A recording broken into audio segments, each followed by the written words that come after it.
عنوان ہے میلاد مصطفیٰ علیہ تحیۃ و سلام۔ اس سلسلہ میں میلاد شریف منانا جائز ہے یا ناجائز، اس پر علماء کرام مناظرے بھی کرتے ہیں، کتابیں بھی لکھی جا چکی ہیں۔ آپ حضرات اکثر بیانات میں علماء کے دلائل بھی سنتے ہیں۔ بحث مباحثہ کرنا، دلائل دینا یہ علماء کا کام ہے۔ میں طالب علم ہوں، سادہ سے انداز میں اس کے جواز و عدم جواز پر دلائل نہیں دوں گا، اس کے فیوز و برکات عرض کروں گا کہ ہم محافل میلاد کیوں مناتے ہیں، اس کا فلسفہ کیا ہے، اور ہر وقت اہل سنت ذکر مصطفیٰ کرتے رہتے ہیں، اس کا راز کیا ہے۔ اب آئیے بڑی محبت سے عرض کروں گا، ذرا توجہ فرمائیں گے کہ ہم ہر وقت ذکر مصطفیٰ کیوں کرتے ہیں۔ بڑی سادہ سی بات ہے، ہر چیز کا اللہ نے الگ الگ مزاج بنایا ہے، ہر شے کا اللہ نے الگ الگ مزاج بنایا ہے۔ مثلا ایک پرندہ ہے جس کو کوا کہتے ہیں، اس کا ایک مزاج ہے۔ وہ مزاج کیا ہے؟ کوا جب بھی بیٹھتا ہے گندگی کے ڈھیر پر بیٹھتا ہے۔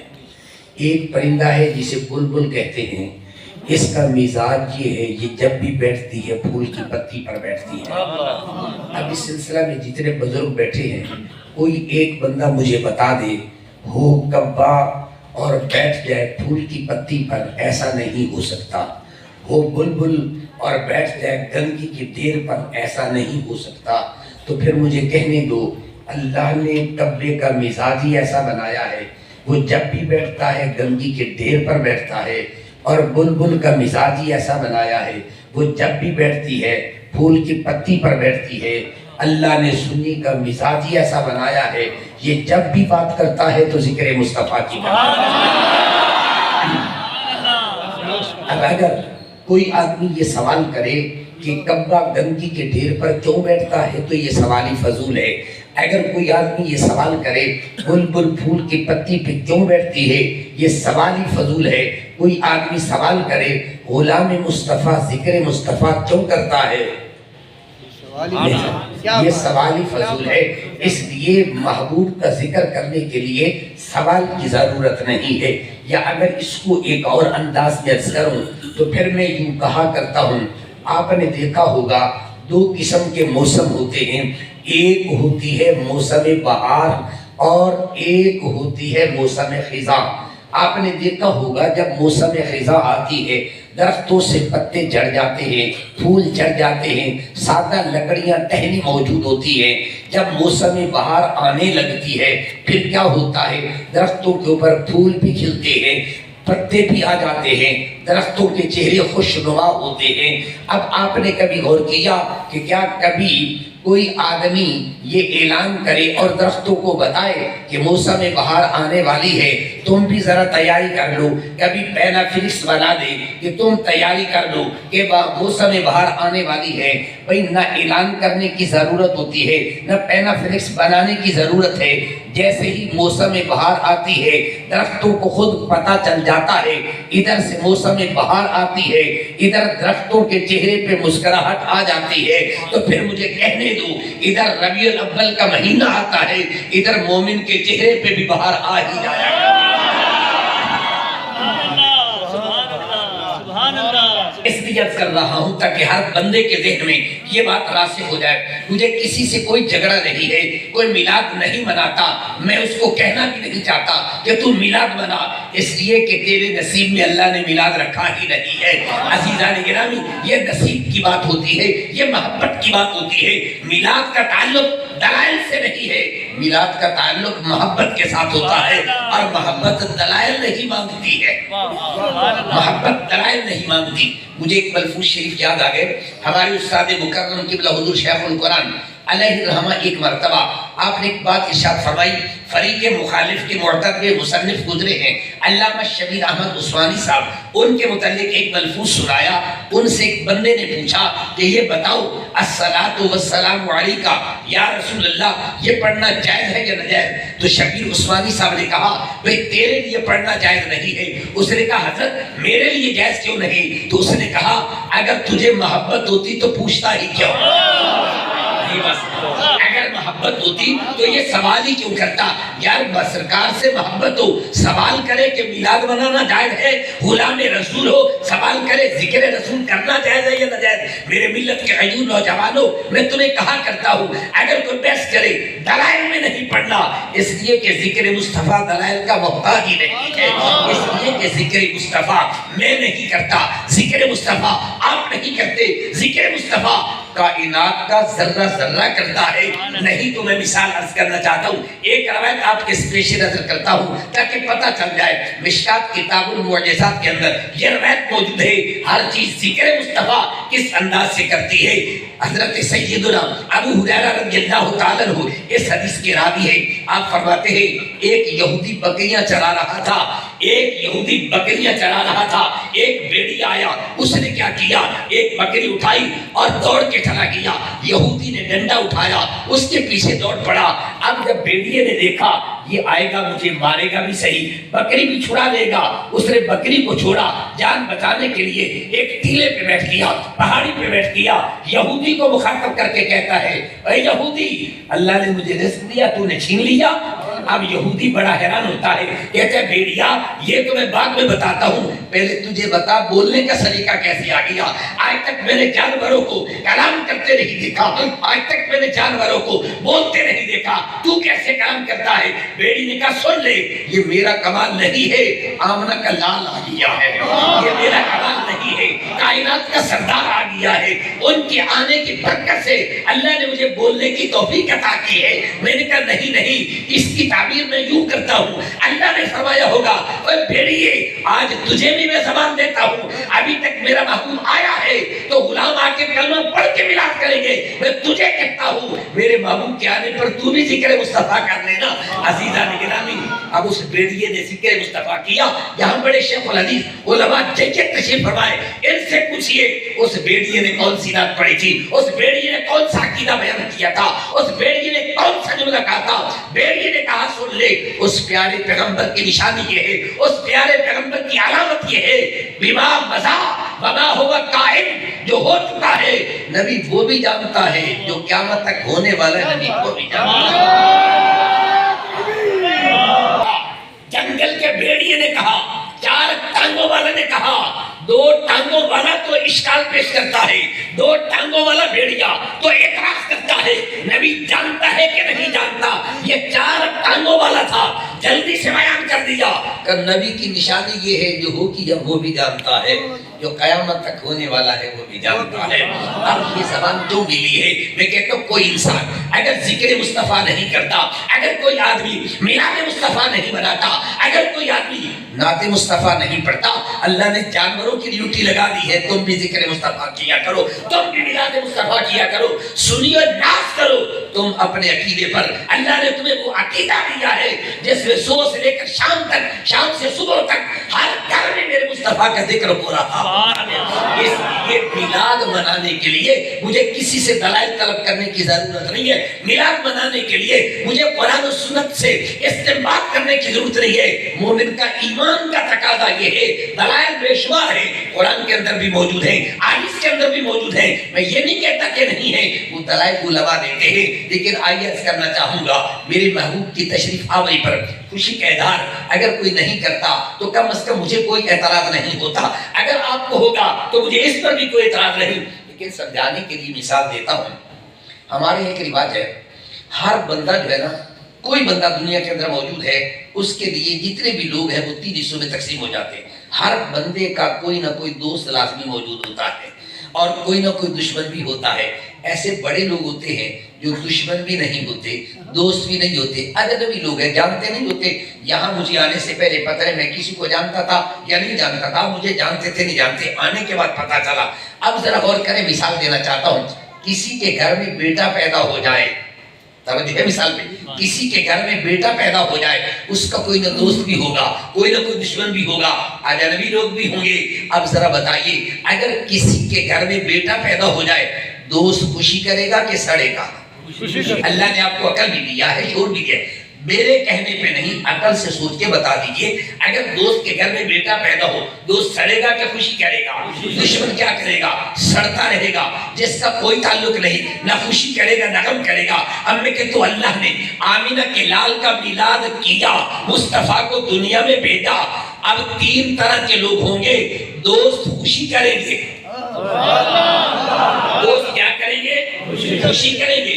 دشمن سڑتا رہے گا جس کا کوئی تعلق نہیں، نہ خوشی کرے نہ غم کرے۔ اب کسی سے پوچھنے کی ضرورت نہیں ہے، اپنے ضمیر سے سوال کرے، ہم آمینہ کے لال کے دوستوں میں شامل ہیں یا دشمنوں میں شامل ہیں؟ اب کسی کو دلیل کی ضرورت نہیں ہے، بھائی اپنے ضمیر سے پوچھ لے، اپنے دل سے پوچھ۔ آمینہ کا لال آئے، دلائل تلاش کرے، بھائی حضور کیسے وصال ہوا تھا، پھر میلاد کیوں مناتے ہو، فلاں ہوا تھا، خوشی کیوں کرتے ہو؟ یار یہ بھی سوال ہے۔ بس اتنا بتا دے تیرا تعلق دوستوں سے ہے یا تیرا تعلق دشمنوں سے ہے؟ توجہ ہے میری بات پہ؟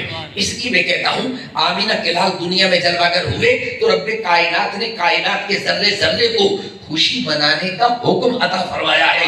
میں نے کہا مولا مثال میں نے عرض کی ہے، اگر کسی کے گھر میں بیٹا پیدا ہو جائے، دوست خوشی کرتا ہے، دشمن چلتا رہتا ہے، سوائے ابلیس کے جہاں میں سبھی تو خوشیاں، اب اشارہ سمجھ آ جائے گا، سوائے ابلیس کے جہاں میں سبھی تو خوشیاں۔ ابھی جانوروں کی روایت میں نے پڑھی ہے، بہت ساری چیزوں کی میں روایت عرض کر سکتا ہوں، لیکن میں اپنی منزل تک پہنچنا چاہتا ہوں۔ میں نے کہا مولا اگر کسی کے دوست کے گھر میں بیٹا پیدا ہو جائے نا تو وہ خوشی نہیں کرتا، خوشی بھی کرتا ہے، ساتھ ساتھ مطالبہ بھی کرتا ہے، اے میاں اللہ تیرے پتر دیتا ہے، مٹھائی دے کھوانا۔ کرتے ہو کہ نہیں کرتے ہو؟ بڑی سادہ مثال دے رہا ہوں، اس لیے میں نے کہا دلائل دینا علماء کا کام ہے، طالب علم ہوں، مثال سمجھانا چاہتا ہوں۔ کسی کے دوست کے گھر میں بیٹا پیدا ہو جائے، تعلق گہرا ہو، دوستی گہری ہو نا، اور میاں اللہ پتر دیتا ہے ذرا مٹھائی تے کھوانا، تو جب میں لڈو لے کے آوے نا کہ تعلق ہوئے گوڑا یاری ہوئی چنگی ہو، کہندہ چالا چل میں لڈو نہیں کھاؤنے، میں تکڑا ہی کھاؤنی، اور میں گلاب جامن کھاؤنے، میں تے فلاں چیز کھاؤنی ہے۔ بھئی جتنا تعلق گہرا ہوگا مطالبہ بھی اتنا بڑھتا جائے گا۔ عام بندے کے گھر میں آپ 3-4 لڈو بھیج دیں گے، اور جو قریبی عزیز ہوتا ہے اس کے گھر میں تو ڈبہ بھیجتے ہیں نا۔ بھئی فرق کیا ہے؟ تعلق جتنا گہرا ہوگا بھئی مطالبہ بڑھتا جائے گا۔ میں نے کہا مولا اگر ہمارے دوستوں کے گھر میں بچہ ہے، ہم مبارکباد دے، وہ مٹھائی دیتا ہے، تیرا محبوب دنیا میں آیا، ہم تجھے مبارکباد دیتے ہیں، یا اللہ تو بھی تو مٹھائی کھلا دینا۔ تو رب کائنات نے کہا ہاں آؤ میں بھی تمہیں مٹھائی کھلاتا ہوں۔ میں نے کہا مولا کیا کھلائے گا؟ رب کائنات نے فرمایا تم مٹھائی کھلاتے ہو، 1 دن 2 دن 4 دن ہفتے بعد تمہاری مٹھائی ختم، میں اب سے لے کر قیامت تک مٹھائی کھلاتا رہوں گا۔ میں نے کہا مولا کیا مٹھائی کھلائے گا؟ رب کائنات نے فرمایا، مشکات کے اندر حدیث پاک موجود ہے، فرمایا جب سحری کا ٹائم ہوتا ہے نا، جب سحری کا ٹائم ہوتا ہے اللہ تعالیٰ عرش کو چھوڑ کر پہلے آسمان کے قریب آتا ہے۔ کیسے آتے ہیں؟ اپنی شان کے لے آتا ہے۔ اس کیفیت کا علم نہ میں جانتا ہوں نہ آپ جانتے ہیں، کیفیت کیا ہے، کمیت کیا ہے، طریقہ کار کیا ہے، حیثیت کیا ہے، کوئی نہیں جانتے، بس میرے نبی نے فرما دیا ہمارا ایمان ہے جس شان سے آتا ہے آگے اعلان کرتا ہے حل من مستغفر، تم لڈو تقسیم کرتے ہو، میں بخشش تقسیم کرتا ہوں۔ ہے کوئی بخشش مانگنے والا؟ ہے کوئی رزق طلب کرنے والا؟ آئے۔ اب ہم مٹھائی تقسیم کرتے ہیں، لڈو گلاب جامن، رب کائنات بخشش تقسیم کرتا ہے۔ میں نے کہا مولا اگر تو نے بخشش تقسیم کرنی ہی تھی تو سحری کے ٹائم تو ہم سو رہے ہوتے ہیں، تو شام کے ٹائم تقسیم کرتے، سارے جاگ رہے ہوتے تو پھر ہم مٹھائی لے لیتے۔ فرمایا نہیں، ٹائم سارے میرے ہیں، جب آنا چاہوں آ سکتا ہوں، لیکن سحری کا ٹائم کیوں منتخب کیا؟ یہ میرے مصطفیٰ کے میلاد کا ٹائم، یہ محبوب کی تشریف آوری کا ٹائم ہے۔ قرآن نے اسے یوں بیان کیا واللیل اذا عسعس والصبح اذا تنفس۔ اب علماء ترجمہ کریں گے علمی انداز میں، میں طالب علم سادہ ترجمہ کرنا چاہتا ہوں۔ واللیل اذا عسعس، قسم ہے رات کی جب جا رہی تھی، قسم ہے دن کی جب آ رہا تھا۔ یہ ترجمہ علماء کریں گے، لیکن ہم نے کہا قسم ہے رات کی جب جا رہی تھی، مڑ مڑ کے پیچھے دیکھ رہی تھی۔ قسم ہے رات کی جب جا رہی تھی، ٹھہر ٹھہر کے جا رہی تھی۔ قسم ہے صبح کی جو دوڑ کے آ رہا تھا۔ اب ادھر کہا آہستہ آہستہ، ادھر کہا تنفس، نفس سے نکلے نا، نفس سانس کو کہتے ہیں۔ آپ جانتے ہیں سانس جلدی آتا ہے دیر سے آتا ہے، سانس روکنے بندہ ہی مر جائے گا، قسم سے کہتا ہوں۔ دن آ رہا تھا لیکن ٹھہر ٹھہر کے نہیں، تیزی کے ساتھ رات جا رہی تھی، ٹھہر ٹھہر کے مڑ مڑ کے دیکھتی تھی۔ میں نے کہا رات جلدی کر، جاتی کیوں نہیں؟ کہ انتظار کرتی ہوں شاید آمنہ کا لال میرے اندر آ جائے۔ میں نے کہا دن تجھے کیا جلدی ہے؟ کہ اس لیے رات جائے، میں جلدی آنا چاہتا ہوں، شاید ہو سکتے آمنہ کا لال میرے اندر آ جائے۔ میں نے کہا مولا رات بھی منتظر ہے، دن بھی منتظر ہے، اب کس میں آئے گا؟ فرمایا اس ٹائم آئے گا، رات جا رہی ہوگی، دن آ رہا ہوگا، تاکہ رات کو بھی فیض مل جائے، دن کو بھی فیض مل جائے۔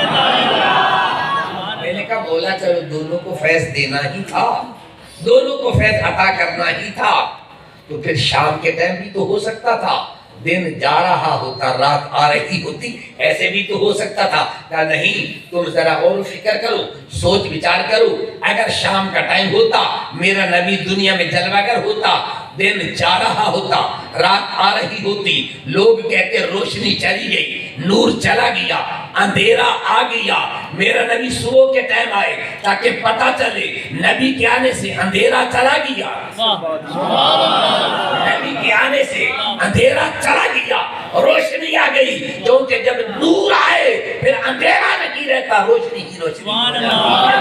اس لیے سحری کا ٹائم مقرر کیا۔ رب کائنات نے کہا ہاں تم بھی مٹھائی مانگتے ہو، میں تمہیں مٹھائی دیتا ہوں، پر تم لڈو تقسیم کرتے ہو، گلاب جامن تقسیم کرتے ہو، اور میں بخشش اور رزق تقسیم کرتا ہوں۔ ہے کوئی اس ٹائم آ کے مجھ سے مانگے تو صحیح۔ اب ایک بات آپ سے بھی کہنا چاہتا ہوں، ہم نے عادت نہیں بنائی، اگر بنا لینا صبح کے ٹائم مانگنے کی تو اللہ خالی نہیں لوٹاتا۔ سمجھانے کے لیے مثال دینا چاہتا ہوں، ایک آدمی ہے وہ سخی ہے، آپ اس کے دروازے پر جاتے ہیں خیرات دینے کے لیے، اس کی مرضی آپ کو خیرات دے دے تب بھی ٹھیک ہے، نہ دے تب بھی ٹھیک ہے۔ ایک سخی وہ ہے، وہ اعلان کرتا ہے کہ میں فلاں چیز تقسیم کرنا چاہتا ہوں، آؤ لے کے جاؤ۔ اب جاؤ گے تو وہ خالی نہیں لوٹائے گا، کیوں؟ پہلے گئے تھے آپ اپنی مرضی سے، اب گئے ہو اس کے بلانے پر، جب وہ بلائے گا پھر خالی نہیں لوٹائے گا۔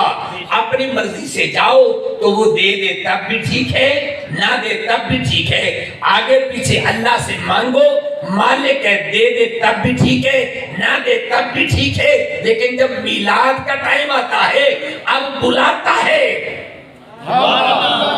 اب بلاتا ہے، اور جس کو بلائے پھر خالی لوٹاتا نہیں ہے۔ اس لیے کبھی ایسا کر دیا کرو، بڑی محبت سے کہنا چاہتا ہوں، ہماری پیشانیاں ترستی ہے کہ وہ سجدہ کرے جس سے زمین کہے کہ آج کسی نے پیشانی میرے اوپر رکھی ہے نا۔ اقبال نے کہا تھا نا، قلندر لاہوری تیری عظمتوں کو سلام کرتا ہوں، بر صغیر پاک و ہند میں 14ویں صدی کے اندر اقبال جیسا دانشور، اقبال جیسا مفکر نہیں آیا۔ اقبال کہتا ہے وہ ایک سجدہ جسے تو گرا سمجھتا ہے، وہ ایک سجدہ جسے تو گرا سمجھتا ہے، دیتا ہے 1000 سجدوں سے آدمی کو نجات۔ فرمایا ذرا سحری کا ٹائم ہونا، سردی کا وقت ہوتا ہے، ناراض نہ ہو تو میں جملہ کہنا چاہوں گا، نوجوان ہوگا کس کے پہلو میں لیٹا ہوا ہوگا اور اس کو بڑی محبت سے بال سہلا رہا ہوگا، کہے گا مجھے بڑا سکون آتا ہے۔ میں کہتا ہوں نوجوان اس وقت بیوی کو چھوڑ کر اللہ کی بارگاہ میں سر جھکا کے دے، پھر رب کائنات تمہیں سکون کیا عطا کرتا ہے۔ اس ٹائم ذرا آ کے دیکھ، ہم بندے کو راضی کرنا چاہے تو بڑا مشکل ہو جاتا ہے، بندے کو منانا چاہے تو بڑا مشکل ہوتا ہے، کیونکہ بندے میں غصہ بھی ہوتا ہے، بندے میں جلال بھی ہوتا ہے، بندے کے اندر غضب بھی ہوتا ہے، بندے میں ناراضگی بھی ہوتی ہے۔ اللہ کے اندر نہ غصہ آتا ہے نہ ناراضگی آتی ہے۔ ذرا آ کے دیکھ میرا رب مانتا ہے کہ نہیں مانتا ہے۔ کبھی ایسا کر لیں گے ذرا۔ ایک مثال دینا چاہتا ہوں، ایک آدمی تھا، گھر میں اس نے بت رکھا ہوا تھا، ہر روز کہتا یا صنم یا صنم یا صنم۔ ایک دن یا صنم کہنا چاہتا تھا، غلطی سے لفظ نکل گیا یا سمت، بس ادھر سے آواز ہے یا ابت۔ فرشتوں نے کہا مولا یہ تو بت پرست تھا، یہ تو صنم صنم پکارنے والا تھا، غلطی سے تیرا نام لیا تو نے جواب دے دیا۔ میرا رب فرماتا ہے اگر پتھر کا بنایا ہوا خدا، اگر پتھر کا بنایا ہوا خدا جواب نہ دے اور میں بھی جواب نہ دوں پھر فرق کیا ہے؟ تو بھائی ادھر ایک مرتبہ صدا لگا کے تو دیکھ، کبھی ایسا کر سحری کا ٹائم ہو اپنا بستر چھوڑ کے وضو کر کے اللہ کی بارگاہ میں آ جا، دل سے دنیا کا پیار نکال دے، دل سے دنیا کی محبت نکال دے، بس اتنا کہہ دے مولا یہاں تک آنا میرا کام تھا، دلوں کو پھیرنا تیرا کام ہے۔ پھر دیکھ اللہ سے یاری لگتی ہے کہ نہیں۔ اللہ کے دروازے پہ کوئی چوکی دار نہیں ہوتا، کوئی گیٹ کیپر نہیں ہے جس سے اجازت طلب کرنی پڑے گی کہ اللہ کا دروازہ کھلا ہے یا بند ہے۔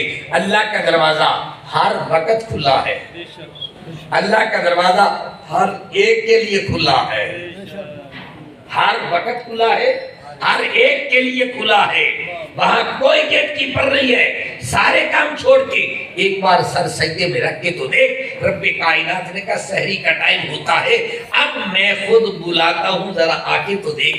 عزیزان گرامی، پیارے حبیب لبیب علیہ السلام کی تشریف آوری پر آپ کے میلاد کا تذکرہ کرنا یہ میرا اور آپ کا کوئی نیا کام نہیں۔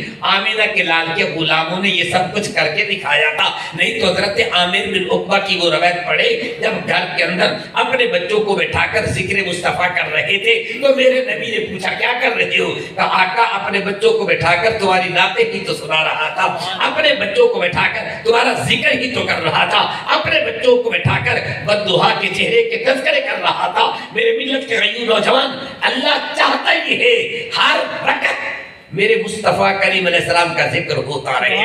عزیزان گرامی، آئیے ایک اور بات بڑی محبت سے عرض کرنا چاہتا ہوں، بھئی یہ میلاد مناتے کیوں ہیں؟ حضور کے آنے کی حکمت کیا ہے؟ کچھ حکمتیں وہ ہیں جو علماء بیان فرماتے ہیں، کچھ وہ ہیں جو فلسفی بیان کرتے ہیں، کچھ وہ ہیں جو فقہا بیان کرتے ہیں، کچھ وہ ہیں جو شاعر اپنے انداز میں بیان کرتے ہیں۔ کیوں نہ ہو میں وہ حکمت عرض کروں جو خود رب کائنات نے قرآن کے اندر بیان کی ہے۔ اس کو طالب علم کا سبق سمجھ کے سنیے گا۔ میرے اور آپ کے پیارے آقا دو عالم علیہ السلام کی تشریف آوری کی حکمت کیا تھی، مقصد کیا تھا، سنیے۔ قرآن کہتا ہے اذکروا نعمت اللہ، سبحان اللہ، اللہ کی نعمت کے چرچے کرو، اللہ کی نعمت کو بیان کرو، اللہ کی نعمت کا ذکر کرو۔ اذکروا نعمت اللہ علیکم اذ کنتم اعداء، تم آپس میں دشمن تھے، تم آپس میں کیا تھے؟ کتنے دشمن تھے؟ آپ تاریخ عرب پڑھ کے دیکھیں، قسم سے کہتا ہوں پانی لامن کی باری سے لڑائی ہو جاوے تے 20 سال لڑائی رہی۔ اور میں نے غالباً کسی سیرت کی کتاب میں تاریخ عرب کے اندر پڑھا تھا، ایک بندے نے ایک بندے دی بکری دے ایک تھانے چ دودھ کٹ لیا، کئی سال تک اس میں لڑائی رہی۔ دشمنی کا اندازہ کر لے کیا ہوتا تھا۔ اللہ قرآن میں فرماتا ہے اذ کنتم اعداء، تم کیا تھے؟ آپس میں دشمن۔ فَأَلَّفَ بَيْنَ قُلُوبِكُمْ، اللہ نے تمہارے دلوں کو جوڑ دیا۔ فَأَصْبَحْتُمْ بِنِعْمَتِهِ إِخْوَانًا، اس نعمت کے آنے کی وجہ سے اللہ نے تمہیں بھائی بھائی بنا دیا۔ یہ وہ معجزہ ہے میرے حضور کا۔ ایک معجزہ وہ ہے، میرے مصطفیٰ کریم نے چاند کو 2 ٹکڑے کیا، لیکن یہ معجزہ چند لمحات کے لیے تھا۔ میرے محبوب کریم علیہ السلام نے سورج کو پلٹایا، یہ معجزہ چند لمحات کے لیے تھا۔ میرے مصطفیٰ کریم نے درختوں کو بلایا، آئے چلے گئے، یہ معجزہ چند لمحات کے لیے تھا۔ میرے محبوب نے پتھروں سے کلمہ پڑھایا، یہ معجزہ تھا چند لمحوں کے لیے، لیکن میرے مصطفیٰ نے لوگوں کو بھائی بھائی بنایا۔ یہ چند لمحوں کے لیے نہیں، قیامت تک کے لیے میرے مصطفیٰ کریم کا یہ معجزہ زندہ و کامندہ رہے گا۔ فرمایا جو لوگ اتنے دشمن تھے، ایک دوسرے کو برداشت نہیں کرتے تھے، 40 سال تک جنگیں لڑتے تھے، میرے مصطفیٰ نے کالے کو گورے کا بھائی بنا کے رکھ دیا ہے، حبشی کو عربیوں کا بھائی بنا دیا، رومیوں کو عربی کا بھائی بنا دیا، کالے گورے کا رنگ مٹا دیا۔ فَأَصْبَحْتُمْ بِنِعْمَتِهِ إِخْوَانًا، میرے حضور کے آنے کی حکمت یہ تھی، دشمنیوں کو ختم کر دیا۔ سبحان اللہ۔ آگے کیا فرمایا؟ فَأَصْبَحْتُمْ بِنِعْمَتِهِ إِخْوَانًا وَكُنْتُمْ عَلَى شَفَا حُفْرَةٍ مِّنَ النَّارِ، سبحان اللہ، تم جہنم کے گڑھے کے کنارے تک پہنچ چکے تھے۔ کہاں پہنچ چکے تھے؟ جہنم کے گڑھے کے کنارے تک۔ کس نے بچایا؟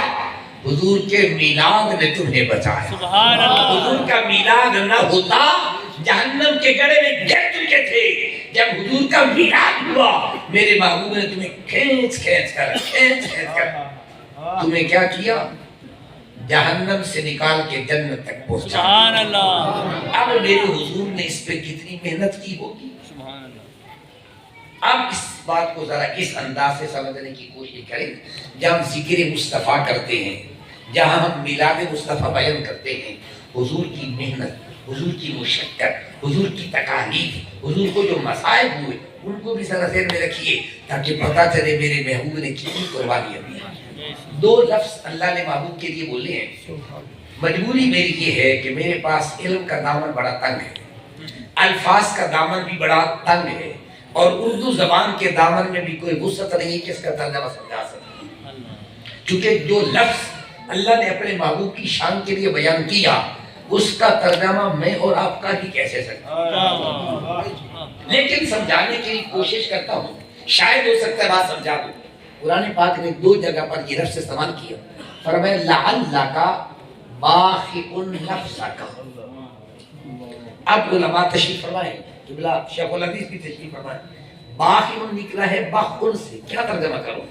اردو زبان میں مجھے کوئی ایسا لفظ نہیں ملا جو میرے محبوب کی شان کے لائق اس کی ترجمہ نہیں بن. لیکن جو کچھ علماء نے لکھا ڈر کے عرض کرنا چاہتا ہوں کہیں مجھ سے غلطی نہ ہو جائے، عرض کرنا چاہتا ہوں سمجھانے کے لیے. باخن نکلا ہے بخن سے. بخن کا لغت میں ترجمہ یہ ہے اپنے آپ کو ہلاکت میں ڈال دینا. اپنے آپ کو ہلاکت میں ڈال دینا. اگر اس سے مہذب لفظ بولوں سر دھڑ کی بازی لگا دینا. میرے محبوب کیا ہے؟ لعلک باخع نفسک. میرے محبوب نے تمہیں جہنم سے بچانے کے لیے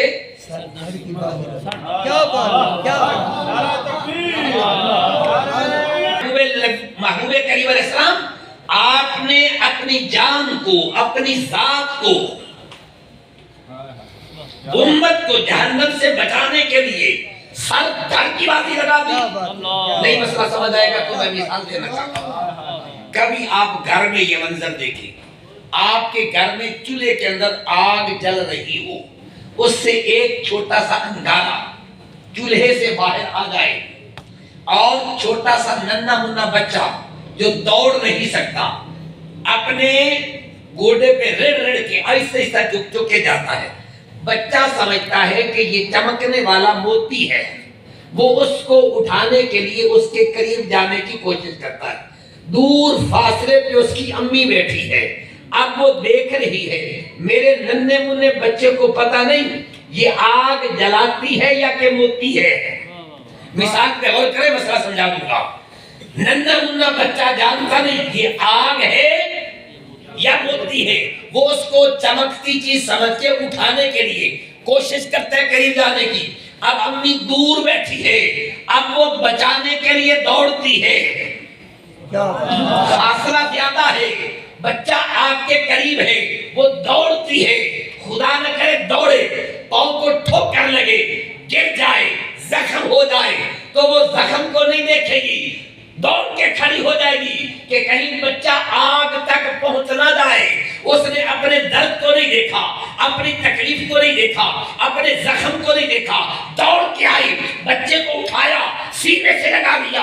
اب یہ ماں کے دوڑنے کو عربی میں کہتے ہیں بخن. اس کو کہتے ہیں بخن. فرمائے بچہ آگ تک پہنچنے والا تھا، ماں دوڑ کے آئی، اس نے بتایا تم علی شفا حفرۃ من النار، تم جہنم کے کنارے تک پہنچ چکے تھے. آمنہ کے لال نے سر دھڑ کی بازی لگا. میرے مصطفیٰ کریم نے سر دھڑ کی بازی لگا دی ہے. کوئی بھی جہنم کی، اس کتاب کا نام ہے ضیاء النبی، اس میں ذرا وادی طیب کا سفر پڑھ لینا. اللہ کیا وادی طیب کے اوباش نوجوانوں نے حضور کو پتھر نہیں مارے؟ پاؤں سے ایڑیوں سے خون نہیں نکلا. مثال میں نے دی تھی, ماں دوڑ کے آ رہی ہے نا, راستے میں خدا نہ کرے ٹھوکر لگ جائے, اگر خون بھی نکلے ماں اپنے خون کو نہیں دیکھتی, بچے کو بچانے کے لیے دوڑتی ہے. میرے نبی کے پاؤں سے خون نکلا کہ نہیں نکلا؟ فرشتہ آیا, آ کے کہتا ہے یا رسول اللہ اجازت ہو وادی طیب کو اٹھا کے اوپر لے جاؤ, زمین پہ دے ماروں, دو پہاڑیوں کے درمیان میں ایسے پیس دوں جیسے چکی آٹے کو پیستی ہے. میرے حضور فرماتے ہیں جبرائیل رہنے دو, ہو سکتا ہے یہاں سے کوئی کلمہ پڑھنے والا پیدا. سبحان اللہ. تو محمد بن قاسم کی ولادت کہاں ہوئی ہے؟ وادی طیب کے اندر ہوئی ہے نا. اس کا مطلب میں یہ کہنا چاہتا ہوں, میرے حضور جانتے تھے کہ کون بچے کہاں کہاں پیدا ہوئے. لوگ بحث کرتے ہیں نبی کو نہیں پتہ چلتا ماں کے پیٹ میں کیا فلاں کیا ہے. ظالم ہو, یہ بھی کو باتیں کرنے کی, چھوڑ دو کلمہ. اگر یہ باتیں کریے پھر کلمہ چھوڑ دو, اگر کلمہ پڑھتے ہو پھر یہ باتیں چھوڑ دو یار. کیا بات, کیا بات. ہر ماں کے پیٹ میں کیا ہے, ہر بچہ پیدا ہونے والا کیسا ہے, قرآن کہتا ہے, نبی جانتا ہے. میں آیت پڑھتا ہوں, شاید ہو سکتا ہے آپ نے ان کانوں سے یہ کبھی نہ سنی, اس کا ترجمہ نہ سنا. حضرت نوح علیہ السلام نے اللہ کو کہا مولا لا تذر علی الارض من الکافرین, سب کو ختم کر دے, سب کو برباد کر دے, سب کو ہلاک کر دے. اب اللہ تعالیٰ بھی مخلوق سے پیار تو کرتا ہے کہ نہیں کرتا؟ اللہ تعالیٰ نے فرمایا پیارے میں تیری بات میں ٹالتا تو نہیں ہوں, لیکن آخر میں نے مخلوق کو پیدا کیا ہے. ٹھیک ہے یہ تیری بات نہیں مانتی, انہوں نے بڑا تنگ کیا, بڑی تکلیف دی, لیکن آخر میں مخلوق تو ہے نا, اللہ مخلوق سے پیار تو کرتا ہے. اللہ نے سمجھانے کے لیے پیارے نوح علیہ السلام کو کہا اچھا سنو, یہاں نا مٹی کے برتن بنا, آپ نے برتن بنا 1 دن 2 دن 4 دن ہفتہ مہینہ بناتے رہے. جب تھاکے نے کہا مولا کافی بنا کے تھک گیا, اور میں پیارے نوح ایک کونے سے شروع جن کو توڑنا شروع کر دو, جلدی توڑ دو. کہ مولا اتنے دن بنا بنا کے تھک گیا اور تو کہتا ہے توڑ دے, پر میں ان میں تو جان بھی نہیں ہے. اتنی تکلیف, ان میں تو جان بھی نہیں ہے.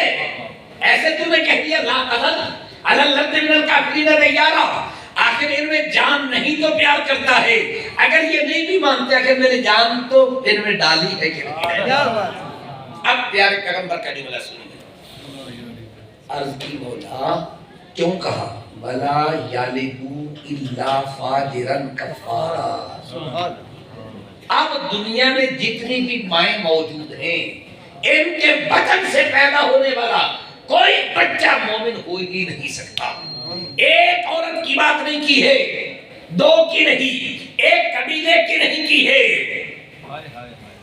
نہیں بات سمجھ رہی. پیارے نوح علیہ السلام نے کہا بلا یلد الا فاجرا کفارا, ان کے بطن سے جنم لینے والا ہر بچہ کافر پیدا ہوگا.